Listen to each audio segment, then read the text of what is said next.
Hi friends, welcome back to my channel designers Adda. ఈరోజు మన వీడియోలో ఒక simple coat cutting and stitching అయితే చూసేద్దాము. దీన్ని వచ్చేసి మనం పంజాబీ డ్రెస్సెస్ కింద, మ్యాచింగ్ డ్రెస్సెస్ కింద, చిన్నపిల్లల నుంచి పెద్దవాళ్ళకి ఎవరైనా సరే తీసుకోవచ్చు. ఇది వచ్చేసి నేను అడల్ట్ కోసం తయారు చేస్తున్నాను.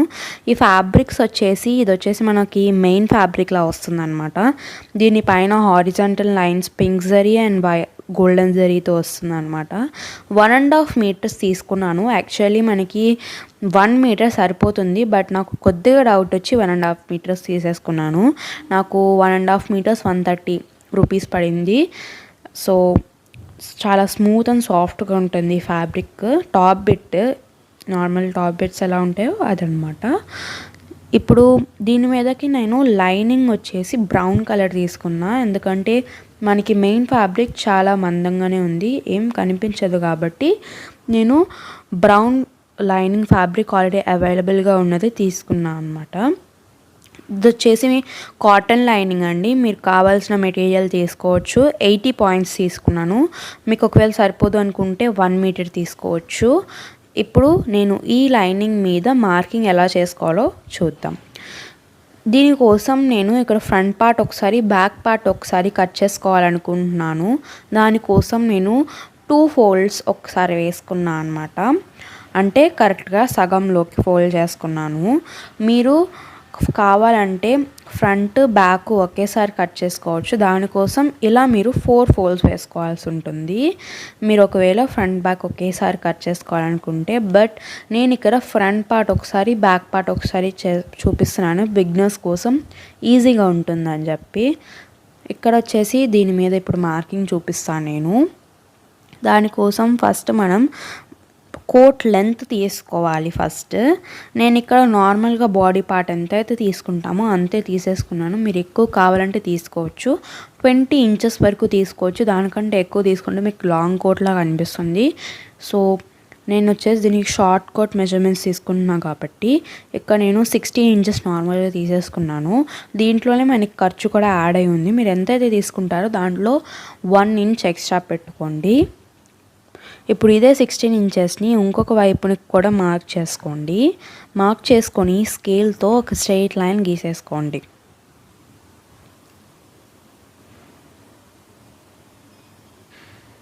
ఇలా స్ట్రెయిట్ లైన్ గీసుకోవడం వల్ల మనకి కరెక్ట్గా వస్తుందన్నమాట. మీరు టేప్తో గీసుకుంటే కొద్దిగా అటు ఇటు అయిపోతుంది. ఇలా స్కేల్తో గీసుకున్న తర్వాత ఇప్పుడు మనం వేస్ట్ లూజ్ని మార్కింగ్ చేసుకోవాలి. నాకు మొత్తం వేస్ట్ లూజ్ వచ్చేసి 40 ఇంచెస్ అనమాట. ఆ 40 ఇంచెస్ని డివైడెడ్ బై 4 చేసుకోవాలి. మీరు 2 ఫోల్డ్స్ వేసుకున్నా, 4 ఫోల్డ్స్ వేసుకున్నా మీరు డివైడెడ్ బై 4 మాత్రమే చేసుకోవాలి. ఇప్పుడు నాకు 10 ఇంచెస్ అయితే వచ్చిందనమాట. ఇప్పుడు ఈ 10 ఇంచెస్ మీరు డాట్స్ కావాలంటే డాట్స్ కూడా మార్కింగ్ చేసుకోవచ్చు. బట్ నేను కోటి డాట్స్ మార్కింగ్ చేసుకోవట్లేదు, డైరెక్ట్గా ఖర్చు మార్కింగ్ చేసుకుంటున్నాను. 2 ఇంచెస్ పెట్టుకుంటున్నాను. మీరు 1.5 కూడా పెట్టుకోవచ్చు. నేను ఇలా 2 ఇంచెస్ కూడా ఖర్చు మార్కింగ్ చేసేసాను. ఇప్పుడు మనం ఈ షోల్డర్ ఎంత, నెక్ విత్ ఎంత అనేది డిసైడ్ చేసుకోవాలి. నెక్ విత్ నేను 3 ఇంచెస్ పెట్టుకున్నాను. అండ్ షోల్డర్ వచ్చేసి 3.5 పెడతాను నేను. ఆ 3.5 ఇప్పుడు కూడా పెట్టేశాను. నేనైతే ఏమీ చేంజెస్ చేసుకోలేదు. మీకు గనక కోట్కి కొద్దిగా లూజ్ కావాలనుకుంటే కనుక షోల్డర్లో ఒక 1/2 ఇంచ్ పెంచుకోండి, లేదా నెక్ విత్లో ఒక 1/2 ఇంచ్ పెంచుకోండి. రెండిట్లో పెంచుకుంటే మీకు బాగా లూజ్ అయిపోతుంది. ఇప్పుడు ఆర్మ్ హోల్ డౌన్కి 1 ఇంచ్ ఎక్కువ పెట్టుకొని చేసుకుంటున్నాను. అంటే నేను ఇక్కడ నెక్ విత్ మొత్తం షోల్డర్ కలిపి 6.5 పెట్టుకున్నాను. ఇక్కడ 7.5 పెట్టాను అనమాట. ఇప్పుడు ఇక్కడ ఒక స్ట్రైట్ లైన్ గీసేసుకోవాలి. ఇలా ఒక స్ట్రైట్ లైన్ గీసుకున్న తర్వాత ఇప్పుడు చెస్ట్ లూజ్ ఎంతో తీసుకోవాలి. నాకు చెస్ట్ లూజ్ కూడా ఇక్కడ 40 ఇంచెస్ అనమాట. ఈ 40 ఇంచెస్ని మళ్ళీ డివైడెడ్ బై 4 చేసుకోవాలి. అంటే నాకు ఇక్కడ 10 ఇంచెస్ వచ్చింది. ఈ 10 ఇంచెస్ని ఆ పాయింట్ ఉంది కదా, ఆర్మ్ హోల్ డౌన్ పాయింట్, ఆ పాయింట్ దగ్గర నుంచి స్ట్రైట్గా మార్కింగ్ చేసుకొని ఇక్కడ చూపిస్తున్న విధంగా జస్ట్ అక్క లైన్ తీసుకుంటే సరిపోతుంది అన్నమాట. ఇలా పాయింట్ని తీసుకున్న తర్వాత మళ్ళీ ఆ చెస్ట్ లూజ్ పాయింట్ తర్వాత మనం ఇక్కడ ఎంతైతే అంటే వేస్ట్ లూజ్ దగ్గర ఎంతైతే ఖర్చు పెట్టుకున్నామో అంతే ఖర్చు ఇక్కడ కూడా పెట్టుకోవాలంటే 2 ఇంచెస్ అన్నమాట. ఇప్పుడు మనం ఆర్మ్ హోల్ అంటే షోల్డర్ డౌన్ ఉంది కదా, ఆర్మ్ హోల్ డౌన్ అక్కడ నుంచి ఒక 1/2 ఇంచ్ కిందకి మార్కింగ్ చేసుకొని నెక్ విత్ దగ్గరకి ఒక స్ట్రైట్ లైన్ అంటే షోల్డర్ క్రాస్ అన్నమాట. సో దట్ మనకి ఫిట్టింగ్ నీట్గా వస్తుంది. ఆ తర్వాత మనం ఖర్చు లైన్స్ని కూడా కలిపేసుకోవాలి. నేను ఇక్కడ హిప్ కర్వ్ స్కేల్తో కలుపుకుంటున్నాను సర్కిల్గా అంటే క్రాస్గా అన్నమాట. మీరు ఒకవేళ చిన్నపిల్లలకి కోట్ కొడుతున్నట్టయితే స్ట్రైట్గానే గీసేసుకోండి. ఒకవేళ అడల్ట్ కోసం అయితే ఇలా క్రాస్గా గీసుకోండి. ఇప్పుడు మనం ఆర్మ్ హోల్ కర్వ్ని గీసుకోవాలి. దానికోసం నేను ఇక్కడ కర్వ్డ్ స్కేల్ వాడుతున్నాను. అండ్ ఈ మధ్యలో పాయింట్ ఉంది కదా, అక్కడ ఒక పాయింట్ని పెట్టుకొని ఒక స్ట్రైట్ లైన్ని పై వైపునికి మార్క్ చేసుకోవాలి. మార్క్ చేసుకున్న తర్వాత ఇక్కడ మనం ఇది వచ్చేసి పెద్ద సైజ్ అన్నమాట. సో నేను 1.5 ఇంచెస్కి మార్క్ చేస్తున్నాను. చిన్న పిల్లలకైతే 1 ఇంచ్కి మార్క్ చేసుకోండి చిన్న సైజ్ మెజర్మెంట్స్ అయితే. ఆ తర్వాత ఈ 3 పాయింట్స్ని కలుపుకుంటూ ఆర్మ్ హోల్ దగ్గర కర్వ్డ్ స్కేల్తో కలిపేసుకోవాలి.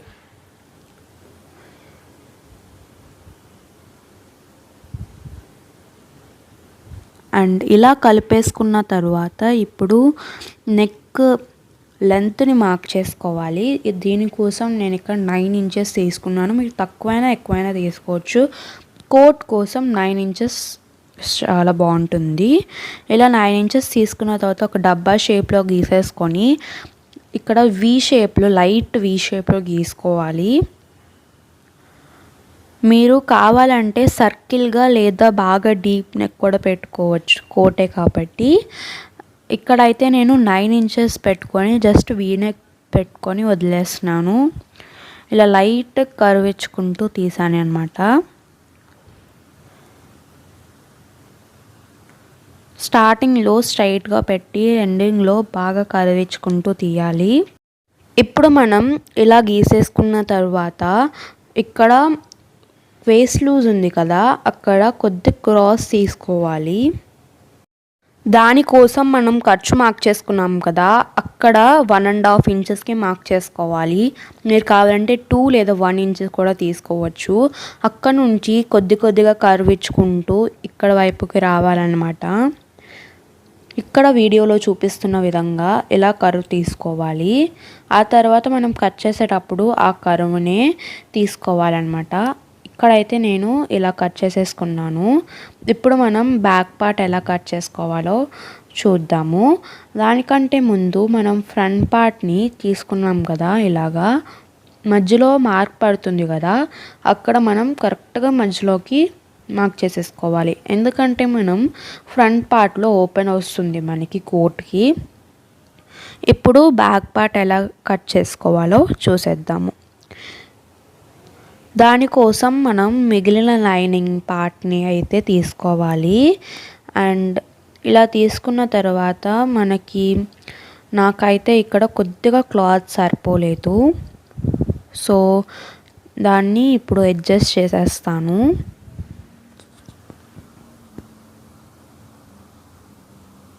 ఇలా ఫ్రంట్ పార్ట్ని బ్యాక్ పార్ట్ మనం ఏదైతే కట్ చేసుకోవాలనుకుంటున్నామో దానిపైన పెట్టేసుకోవాలి. పెట్టేసుకున్న తర్వాత మనకి జాయింట్ కాకుండా వేరే పార్ట్ని మొత్తం మార్క్ చేసుకోవాలి. నెక్ మార్క్ చేసుకోకూడదండి. ఓన్లీ ఆర్మ్ హోల్ అండ్ ఖర్చుని మాత్రమే మార్క్ చేసుకోవాలి. ఇలా కట్ చేసేసుకున్న తర్వాత ఇప్పుడు మనకి జాయింట్ పడింది కదా, ఆ జాయింట్ని నేను ఇలా స్టిచ్ చేసేసుకున్నాను. నెక్ దగ్గర కూడా స్టిచ్ చేసుకోవాలి. మీకు కనుక ఖర్చు పడితే అంటే జాయింట్ పడితే కనుక ఇలా జాయింట్ వేసేసుకోండి. ఇప్పుడు మనం దీని మీద నెక్ లెంత్ అండ్ విత్ని మార్క్ చేసుకోవాలి. దీనికోసం మనం నెక్ విత్ 3 ఇంచెస్నే పెట్టాము. అండ్ నెక్ లెంత్ వచ్చేసి నేను 0.75 3/4 ఇంచ్ని తీసుకున్నాను. అలానే ఎందుకంటే కోట్ కోసం మనకి బ్యాక్ నెక్ లెంత్ ఎక్కువ ఉండదు. జస్ట్ మీరు కావాలంటే 1 ఇంచ్ కూడా తీసుకోవచ్చు. నేను ఇక్కడ 0.75 తీసుకొని ఇలా షేప్ చేసేసుకున్నాను. ఇలా చేసేసుకున్న తర్వాత దీన్ని కట్ చేసేసుకోవాలి.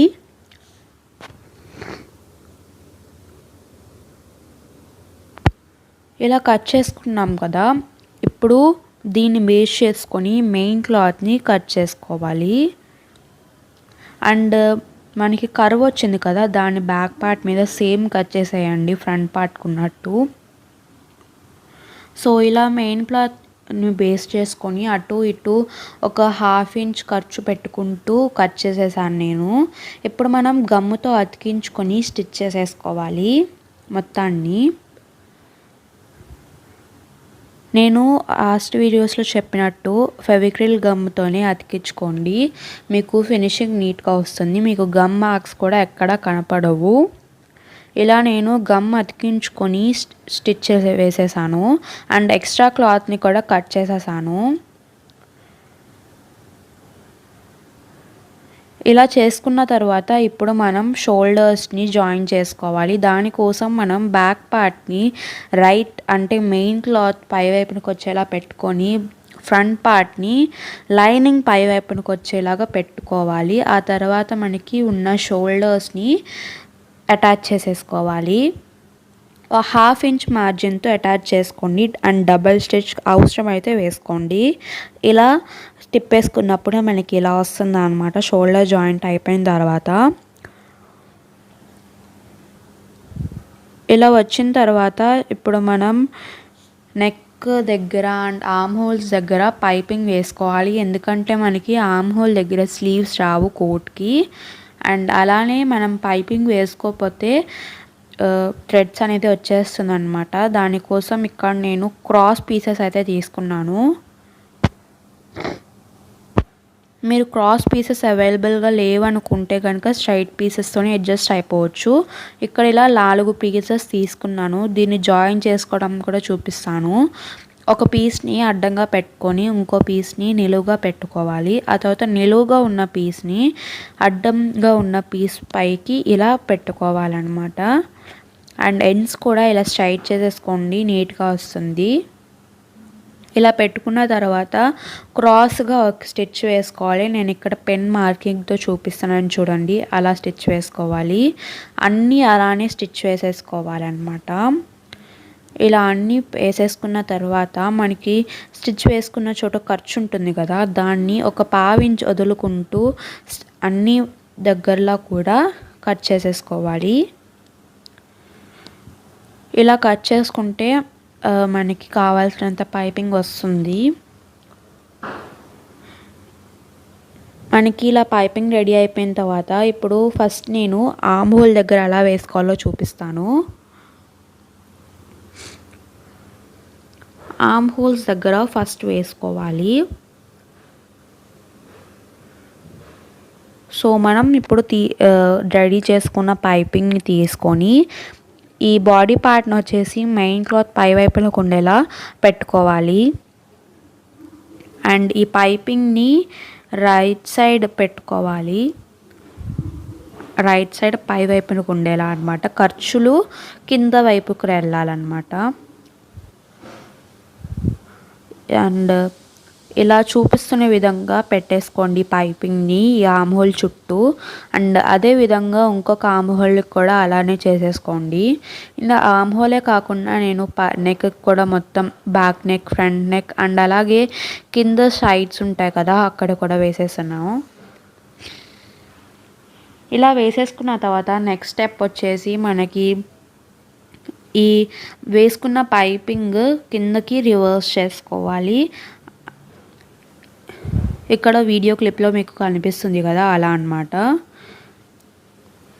టర్న్ చేసేసుకొని మెయిన్ క్లాత్ పైనే ఒక స్టిచ్ వేసుకోవాలి, లైనింగ్ పైన కాదు, ఎడ్జ్లో వేసుకోవాలి అన్నమాట. ఇలానే ఆర్మ్ హోల్ దగ్గర, ఇంకొక ఆర్మ్ హోల్ దగ్గర, అలానే నెక్ దగ్గర కూడా వేసేసుకోవాలి. ఇలా నేను చుట్టూతా వేసేసుకున్నాను.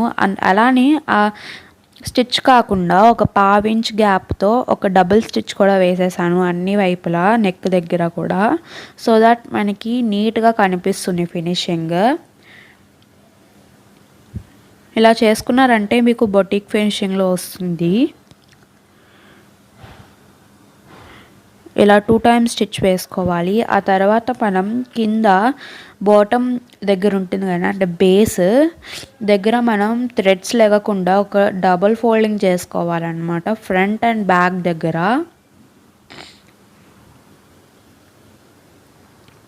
ఇలా నేను 2 వైపులా అంటే 2 పార్ట్స్కి కూడా వేసేసాను. ఇప్పుడు నేను ఇక్కడ సన్నటి డోరీస్ని స్టిచ్ చేసుకున్నాను. మీకు ఒకవేళ డోరీస్ స్టిచ్ చేయడం ఎలా చేయాలో రాకపోతే నేను ఆల్రెడీ మన ఛానల్లో వీడియో అప్లోడ్ అయ్యి ఉంది. మీ ఛానల్కి వెళ్ళైనా చెక్ చేసుకోవచ్చు, లేకపోతే నేను డిస్క్రిప్షన్లో కూడా లింక్ ఇస్తాను. ఇప్పుడు మన డోరీస్ని ఎలా తీసుకోవాలంటే ఒక పెద్ద డోరీని తీసుకోవాలి. అలానే నేను ఇక్కడ 8 పీసెస్ని 2.5 ఇంచెస్తో తీసుకున్నాను అనమాట, చిన్న చిన్నవి. ఇలా తీసుకున్న తర్వాత ఇప్పుడు మనం ఫ్రంట్ పార్ట్కి డోరీస్ని అటాచ్ చేసుకోవాలి. దానికోసం నేను ఇక్కడ కొన్ని పెన్తో మార్కింగ్ చేసుకొని పెట్టుకున్నాను, 4 అలాగా. మీకు కావాల్సిన చోట ఇలా మార్కింగ్ చేసుకొని పెట్టేసుకోండి. ఇలా మనం మార్కింగ్ చేసిన చోట హాఫ్ ఫోల్డ్ చేసుకొని పెట్టుకోవాలన్నమాట. మనం మార్కింగ్ చేసుకున్న అన్ని వైపులా కూడా ఇలా స్టిచ్ చేసేసుకోవాలి.